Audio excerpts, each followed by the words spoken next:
નમસ્તે મિત્રો, RRB NTPC 2025 official notification જારી થઈ ગયું છે અને આ વખતે અંડર ગ્રેજ્યુએટ માટે 3000+ વેકેન્સી નીકળી છે અને ફોર્મ સ્ટાર્ટ થઈ છે 28 ઓક્ટોબર 2025થી ફોર્મ ભરવાના સ્ટાર્ટ થઈ છે. તો આપણે ડિટેલમાં ચર્ચા કરીએ.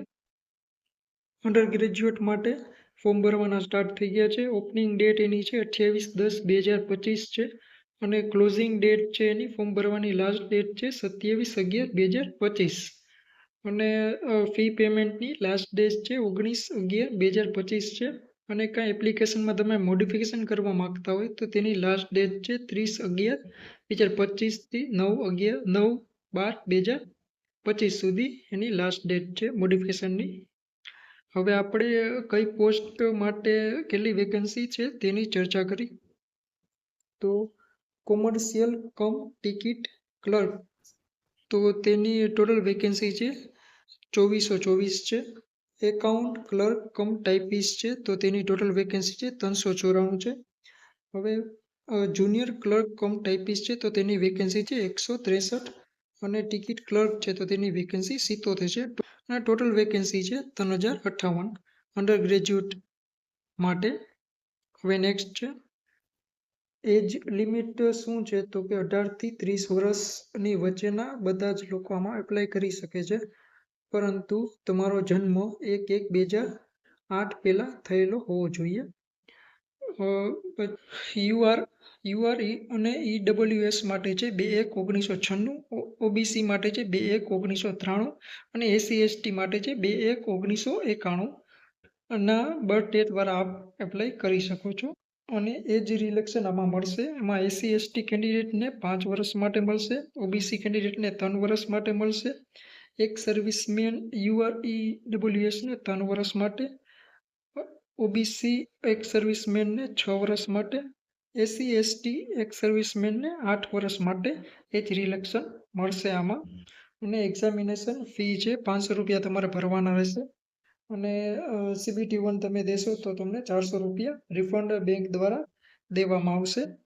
અને એસસી એસટી એક સર્વિસમેન પીડબ્લ્યુબીડી ફિમેલ અને ટ્રાન્સજેન્ડર કેન્ડિડેટ માટે 250 રૂપિયા ફી ભરવાની રહેશે અને CBT 1 દીધા પછી તમને બેંક દ્વારા 250 રૂપિયા રિફંડ કરવામાં આવશે. પછી નેક્સ્ટ છે રિક્રુટમેન્ટ પ્રોસેસ શું છે, તો કે સૌ પ્રથમ આપણે CBT 1 રહેશે, પછી CBT 2 રહેશે, પછી તેના પછી computer base typing skill test તમારી થશે, પછી ડોક્યુમેન્ટ વેરિફિકેશન અને મેડિકલ એક્ઝામિનેશન થશે અને પછી તમારો મેરિટમાં વારો આવશે તો તમારું સિલેક્શન થઈ જશે. તો કે ફર્સ્ટ સ્ટેજ. હવે નેક્સ્ટ છે first stage computer base test CBT, તો તેનો એક્ઝામ ડ્યુરેશન ટાઈમ છે 90 મિનિટનો છે અને તેમાં સબ્જેક્ટ છે જનરલ અવેરનેસ છે 40 માર્કનું છે, મેથેમેટિક્સ 30 માર્કનું છે, જનરલ ઇન્ટેલિજન્સ એન્ડ રીઝનિંગ 30 માર્કનું છે અને ટોટલ નંબર ઓફ ક્વેશ્ચન 100 માર્કના છે અને 1/3 છે નેગેટિવ માર્કિંગ છે. અને આ ફૂલ ડિટેલ્સમાં આપણે સિલેબસ આપેલું છે મેથેમેટિક્સનું, જનરલ ઇન્ટેલિજન્સ એન્ડ રીઝનિંગ અને જનરલ અવેરનેસનું.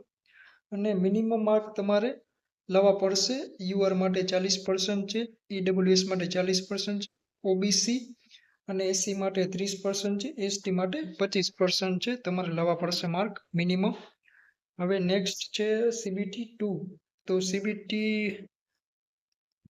CBT માટે કેન્ડિડેટને 15 ગણા કેન્ડિડેટને કમ્યુનિટી વાઇઝ બોલાવવામાં આવશે CBT 2 માટે. અને તેમાં બી સેમ જ છે, એક્ઝામ ડ્યુરેશન 90 મિનિટનો ટાઈમ મળશે, જનરલ અવેરનેસ 50 માર્ક્સનું છે, મેથેમેટિક્સ 35 માર્ક્સનું છે અને જનરલ ઇન્ટેલિજન્સ અને રીઝનિંગ 35 માર્કનું છે. ટોટલ ક્વેશ્ચન છે 120 અને નેગેટિવ માર્કિંગ 1/3 રહેશે. અને તેનો સિલેબસ બી સેમ જ છે, mathematics, general intelligence, reasoning and general awareness.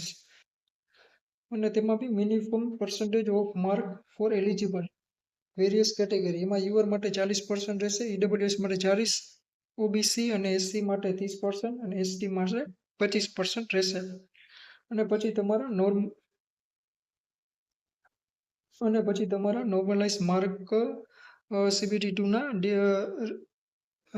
Short list થશે અને પછી તમારે ટાઈપિંગ સ્કિલ ટેસ્ટ તમારે દેવાની રહેશે.